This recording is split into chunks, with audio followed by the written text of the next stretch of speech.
It's that time again. Hey guys, Craig here from Craig's Game Room.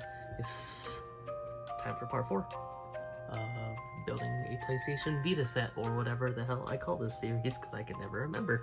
So, this week was the first time in a while I was able to buy some Vita games. That was pretty exciting. I got, not too many, 12 to show, but I feel like these videos are kind of infrequent, so anytime I get a good amount and a good selection of games, I figure it's time to make another part.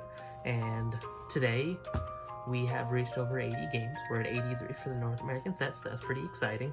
We have a little bit more if we include like the Ratchet and Clank from Europe and some of that kind of stuff, but for the North American set we've officially hit 80. We're at 83 now, so that's pretty neat. So I have these in order of what is semi-expensive, semi-exciting. So I'm starting at the top with the kind of whatever games and going down to what seems to be the rarest from what I can tell. So let's go ahead and get started. First up, we have nothing special. FIFA Soccer. There's actually 4 FIFA games, which is more than there are Madden, which is kind of interesting. So we do have FIFA Soccer and FIFA 14. Those are the first FIFAs I've gotten. So I need to get, what would that be? I think 13 and 15, or is it 12 and 13? I'm not sure. Can't lie. I need to check. I'd be lying if I said I was super interested or excited about these. I'm not a soccer fan, but every video game set has a lot of soccer games, so, because they always sell well. Next up, we have another MLB The Show. This time we have 13. So now the only one I'm missing is 15, which I found out is a digital download code in a case. So I don't know if I really count it towards the set.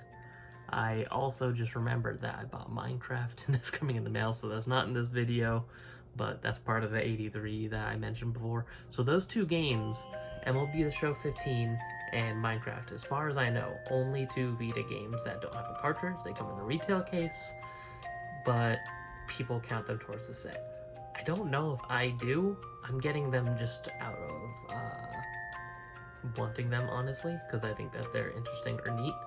I know, like I said, I don't even know if I really count the limited run games. I'm just kind of doing this for fun, so I just really like the Vita, and I'm probably going to get my hands on whatever I can get my hands on. But yeah, so let me know what you guys think about that. Digital downloads inside of retail cases, do they count for a set? I know there's a lot for Switch, there's a few for PS4. Let me know what you guys think. I'm curious about what collectors in general think of those in terms of set collecting. Alright, next up, this one sounds interesting. I don't know way too much about it except for what it says on the back of the box. It's Arc System Works though, which is a pretty good company in my opinion. So now we have Tokyo Twilight Ghost Hunters. So this one, I really like the artwork. I like the style of the characters, and it's one that I will of course get to eventually, but probably not anytime soon. Right now I'm kind of on a Skyrim kick, nothing to do with Vita. I wish, man, I guess technically I could play my Vita through remote play, but yeah, probably not gonna get to this anytime soon, because once you fall in the Skyrim hole, it's hard to get out. But next up, a game I'm excited to jump into because I haven't played this one yet. This is BlazBlue Continuum Shift Extended. I got into BlazBlue more recently because of the cross-tag battle games, and I also played the Persona 4 Arena games, which are very similar, so I'm excited to give this a shot. There's also one for the 3DS. I haven't tried that yet either. I got that for cheap at a GameStop about a year ago, closer to when I finished that set, so that was cool. And it's a very fun fighting series. I love the art style. The pixel art in is beautiful. I'd be lying if I said I was good, because I'm not the best fighting game player, especially when it comes to more traditional stuff. Like, I can hold my own in Smash and stuff, but this is one I'm curious about, and I wonder how the trophy list is, because the trophies for cross-tag battle are relatively doable, and I could be a sucker for an easy platinum, I can't lie. I have my name is Mayos and stuff on my Vita, no shame. Alright, next one, this is Muv-Luv Alternative. This one I had never heard of, and it looks pretty interesting. It has some mech stuff, Looks like some anime, visual novel, everything that the Vita is known for, basically. Yeah, so went to the store today, went to my usual spot. They had this, and I'd never heard of it before, so I traded stuff in for all of this. I actually didn't pay any money, which was kind of nice. But yeah, I don't know most of these games, to be honest. I just kind of saw them, and that's part of the fun of this for me. And part of the fun of set collecting to me is just finding all the new stuff that you didn't know existed. So looking forward to seeing what that's about too, because sometimes you're going for a set, you pop in a random game, and you find one of your favorite games of all time. That's happened to me before, and I'm sure it'll happen to me again. Hopefully with the Vita. I mean, I discovered Panzer Dragoon Saga and Gravity Rush last year, and those are two of my favorite games of all time now. They're in my little shrine over there of favorites, which is hard to see from this angle. But for anyone wondering, I'm just going on a tangent now, sorry, but it's Mother 3, Gravity Rush, Fire Emblem Path of Radiance, Persona 4, and Panzer Dragoon Saga. Not specifically my favorite versions, but those are the versions I had to have line up aesthetically on the shelf. Alright, anyway, back to the Vita set, because that's what this is supposed to be about. Next up, we have Assassin's Creed Chronicles. I have never played the older Assassin's Creeds. I played Odyssey, which I know is nothing like any of the older ones, and even this I know isn't supposed to be like the traditional games, but it has 3 stories as far as I can know. Yeah, 3 Assassin's Creed journeys, 1 Creed. It's kind of funny.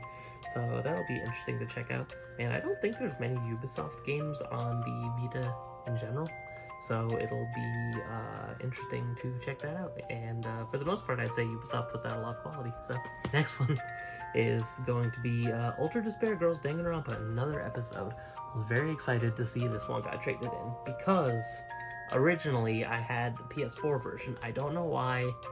Back in the day, I bought 1, 2, 3 on the Vita, and then for some reason I bought this version on PS4. That was a silly move, because first of all, why would I buy only one game in the series on a different system? And also, the Vita version is a lot harder and a lot more expensive to get. So I'm glad that I was able to get it now. Danganronpa has been weirdly getting extremely popular in the last year or so, I've noticed. It seems like out of nowhere. There must be some big YouTubers or something getting it more limelight. But yeah, very excited to have this one out of the way, because I love the series, and I played 1 and 2, and as far as I know, this is what comes before 3 if you want to play them like kind of in order, because I think this is supposed to be a prequel to 2, but it could spoil things in 2. Might be wrong, feel free to correct me in the comments. That's just what I've heard. I'm not an expert in Danganronpa, I just really like the games, but I'd like to be an expert. Eventually I'll play 3, so we'll see. I've been told that one's a little long in the tooth though, so. Next up, don't know what this is. It looks super generic, fan servicey, honestly. Seal monsters, save the world, and get the girls. This is Dungeon Travelers 2, the Royal Library, and the Monster Seal. I have a feeling that this is either going to be incredible or terrible, and I'm very excited either way, because I love me some garbage games sometimes. I get a kick out of that, just like what I did with Drive Girls. And this is also a Atlas published game. Aquaplus seems to be the developer though, and anything Atlas I am a slut for. So if Atlas is on it, I will buy it. I love that company to death. Also, next couple of games along with this one, if anyone knows, feel free to comment down below. I'm pretty sure copies of games like this were review copies, where the barcode was punched like that, but I'm not sure. So if anyone knows if I'm right or if I'm wrong, let me know. Alright, next up, we got Corpse Party Blood Drive, a game I've always been interested in. I don't really know too much about the Corpse Party games. I've always been interested in them though, because I know that the original was an RPG Maker game, and I kind of wonder if these games are sequels, if they're remakes. I don't really know, I haven't looked into it yet, but I love me a really high quality good RPG Maker game. I played Omori, off Space Funeral earlier this year, all 3 of those in a row, and that was great. I'm gonna be playing Hylix soon, so I like me a really good RPG Maker game, so if there's anything like those in terms of quality, I'm excited. Alright, last 2. This video is fairly long because I keep rambling. Sorry. Alright, so next up, this is a terrible name for a game, but this is Norn 9 Var Commons. Crossing Paths at the Corner of Time. Another one I know nothing about. They had it, never heard of it, so I got it. And then they actually had 2 copies of this, believe it or not. It seems semi-uncommon, so I was kind of surprised, but still an interesting one. Another one with a hole punch, same with Corpse Party, that also had the hole punch. And the last game, as far as I'm aware, at least according to my my collecting app that I use VG Collects. This is the most expensive game in my Vita collection now, so that's kind of cool. So this is Atelier Escha and Logi, Alchemist of the Dusk Sky Plus. As far as I know, this game only came as a collector's edition, like that was the standard. So I guess technically my copy isn't complete, but I'm not focusing on collector's editions. I just want the games in case, and if they have a manual is good enough for me. Maybe I'll upgrade eventually, but I've always wanted to get into the series. Something about it just always kind of stuck out to me and looked interesting. I've never played any of them though, and as far as I know, this is the second in the trilogy, but the first one isn't even a Vita game, so I'm kind of relieved there. I think it was on PS3 and PS4 and all that, so I'm gonna give this a shot. I know there's different trilogies and like kind of arcs of the series, so I think this is going to be the arc that I give a shot just because I ended up with this game. Hopefully I really enjoy it. Feel free to reach out to me, comments, Twitter, Instagram, anything like that. Let me know about the series. Let me know what games are good to start, any tips, pointers, because I would love to get into the series. It's overwhelming, honestly, because there's so much. But I am interested, and I'm very excited to have this game in the collection, because this is now, according to what I could see, probably my rarest and most expensive game. And I went on eBay, and it's very hard to find. So I'm glad I was able to get it locally, have it out of the way, and yeah, 83 games. Almost dropped the stack. But yeah, 83 games now. We are making progress. It's gonna be a while, definitely, until I can actually finish the set, but I'm happy with the pace I'm going with. I'm also, I just finished the Game Gear set. I'll have the link to that at the end of the video if anyone wants to check that out. And I'm also going for the Atari Lynx at the same time, which is not a popular console at all. I'll do a video on that eventually too. No one's gonna watch it because no one cares about the Lynx, but I think it's pretty neat. So yeah, if you liked it, comment, share, like, tell your friends. Any comments, critiques, corrections, anything you'd like to let me know, go ahead and comment down below. I appreciate you watching, and I hope you have a good evening.